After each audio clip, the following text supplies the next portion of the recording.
In what could be considered as the tightest contention for the crown in PVL Final Four history, the stakes couldn't be much higher for the four emerging semi-finalists for this open conference.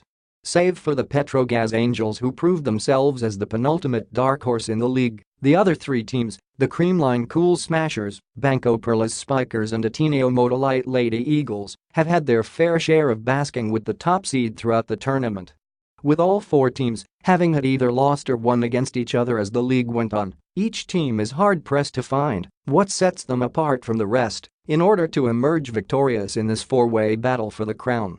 Creamline Cool Smashers. Currently the reigning queens from the reinforced conference, the Creamline Cool Smashers sure have a big target mark on their backs as three hungry contenders attempt to snatch the crown. While the Cool Smashers have powered through the league with expected outputs from Alyssa Valdez, there has still been observable over-reliance on the captain when it comes to attack production. As co-analyst Anne Remulla-Canda discussed in our recent The Score guesting, the Cool Smashers can definitely benefit from engaging more attack options from the middles and opposite. While the safety net utilized by Jia Morado on Valdez is still yet to be totally shut down, Creamline can't take chances on employing the same tried and tested strategy, as it wouldn't take much for strategist coaches like Gerry and Almadro to set up defenses that can counter the Valdez rampage. Going by their current numbers, the Cool Smashers inevitably are an offensive team, as evidenced by their proficiency in floor defense to set up the attack. The team's glaring weakness in the blocking department can be attributed to having the least dominant or threatening middles in the league. Should Creamline want to ensure defending the crown, substantial output from the middles, especially in blocking, should be prioritized. If the attack strategy of the Cool Smashers continues to prove unchecked despite the singularity, enhancing their net defense would prove beneficial in seamless transition to the attack. BanKo Perlas Spikers. Trying to prove themselves as no longer as just runner-up contenders, the BanKo Perlas Spikers have shown stellar performances in beating heavily favored teams, but at the same time they have had some hiccups along the way that prevented them from holding on to the top seed spot for long.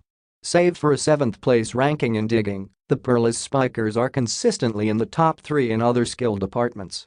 Perhaps the biggest advantage of BanKo over the other teams is that they have players who are primed for the position they play. With steady output from the wings care of Gervasio and Nicole Tiamzin, as well as dominant net play from their two middles, Kathy Bersola and Joy Dakaran, the Perlas Spikers have a good mix of both firepower and defense over the net. What makes the Perlas Spikers a curious case is the unorthodox strategy employed by their opposite, Captain Sue Roses. Up front at the net, her signature slide attack has been a consistent source of points from the right wing given a good setup. A good way to further exploit this unique setup is to have the first middle, Dakaran, go for a short slide, while Roses goes for a long slide reminiscent of the unique play the Chinese women's national team introduced in the 2004 Olympics. The downside of the setup occurs when Roses goes to the back row, where her lack of attack from the right back row leaves the right side of the court barren of any attack option for Gem Ferrer Fernandez. In addition, Roses passing from the back has proven detrimental for BanKo rather than beneficial, as it is not her natural element to pass, more so being an opposite. A workaround perhaps would be to first commit the two left hitters as dedicated passers alongside the libero and have Amanda Villanueva sub in for Roses at the back, just to have a right back row hitter as another option. Ateneo-Motolite Lady Eagles. Being one of the youngest teams in the league surely was not a hindrance for the Lady Eagles to go the distance in their inaugural league under the helm of new head coach Almadro. Speaking from experience, it is quintessential of Almadro to develop a young team heavily focused on service, block, and passing, although the latter is yet to be seen from his new squad. What sets the Lady Eagles apart from their veteran counterparts is that they don't rely solely on the left wing to deliver the most number of attack output in every match. Inarguably, the most threatening presence in up front for the Lady Eagles have been the triple tower combo of B. De Leon, Maddie Matiag, and Kat Tolentino. Should the Lady Eagles finally have an answer to Gervasio and crew, it would be in making sure that Tolentino's block is matched up with Gervasio, particularly with the timing, as the latter has the ability to read the block in mid-air very well.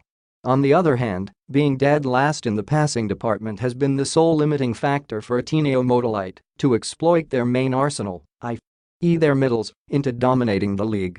While Almadro has proven himself to be an exceptional floor passing and defense mentor in the numerous men's teams he has handled in the past, it has yet to be exhibited by his new team.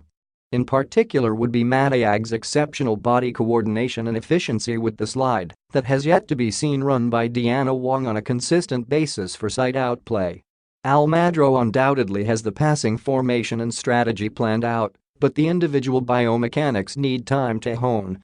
Though the Lady Eagles are undoubtedly the crowd favorites thanks to their ever-supportive fan base, the evident lack of polished biomechanics in the passing department has been their limiting factor, and it would still take time before it is fully developed to maximize their attack strategy. PetroGazz Angels. Though behind by quite a margin in terms of the win-loss stats, the PetroGazz Angels are not the usual fourth-place fillers for the semi-finals. Boasting of wins over the top three teams at some point during the eliminations, the Angels have earned the very much deserved dark horse title as they can pose significant threat to the other teams vying for the crown. With a good mix of veterans and young players, the Angels have shown a good sense of team balance that can be deadly to underestimate when they play at their best. With the noticeable improvement in the connection of middle player Gerry and setter Jia, much of the attack burden has been eased off by consistent producers Jonas Sabit and Panning Mercado. In addition, save for Seat, who can still give the young setters a run for their stats, most of the individual players of PetroGazz are not standing out the most in each skill department, be it attack or defense, but it works for them being a team that finds strength in balance.